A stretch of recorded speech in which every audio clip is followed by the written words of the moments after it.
মঙ্গলবার সকালে ফের দুর্ঘটনা মা উড়ালপুলে। একের পর এক গাড়ির সংঘর্ষে গুরুতর আহত হলেন এক বাইক আরোহী। তাকে উদ্ধার করে হাসপাতালে ভর্তি করানো হয়েছে। প্রত্যক্ষদর্শীদের থেকে জানা গিয়েছে, মা উড়ালপুলে চলন্ত একটি গাড়ি প্রথমে ডিভাইডারে ধাক্কা মারে। সেই ধাক্কায় গাড়িটি উল্টো দিকে লেনে চলে আসে এবং সামনে আসা আরেকটি গাড়িতে সজোরে ধাক্কা দেয়। এরপর সেই গাড়িটি ধাক্কা খায় একটি বাইকে। সংঘর্ষের জেরে বাইক আরোহী ছিটকে পড়েন রাস্তায়। গুরুতর আহত অবস্থায় তাকে উদ্ধার করেছে পুলিশ।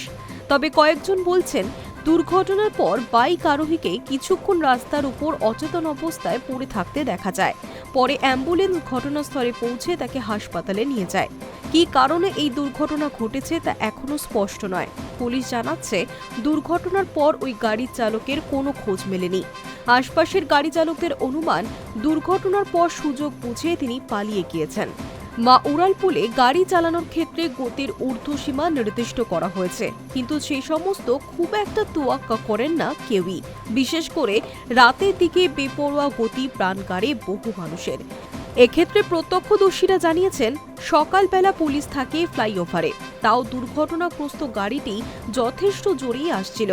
সংঘর্ষের অভিঘাতে একাংশ দুমড়ে মুচড়ে যায়। তাদের অনুমান, চালক সম্ভবত ঘুমিয়ে পড়েছিলেন, আর সেই কারণে নিয়ন্ত্রণ হারিয়ে দুর্ঘটনাটি ঘটেছে। উল্লেখ্য, গত সেপ্টেম্বরেও মা উড়ালপুলে পরপর গাড়ির সংঘর্ষের ঘটনা ঘটেছিল। তখন একটি গাড়ি পরপর 3টি গাড়িতে ধাক্কা মারে। সেই ঘটনার কয়েক মাসের মধ্যেই ফের একই উড়ালপুলে দুর্ঘটনা। এই ঘটনার জেরে মঙ্গলবার মা উড়ালপুলে কিছুক্ষণের জন্য যানজটের সৃষ্টি হয়। যদিও পরে পরিস্থিতি স্বাভাবিক হয়েছে এবং যান চলাচল আবারও স্বাভাবিক গতিতে শুরু হয়। Hi news network.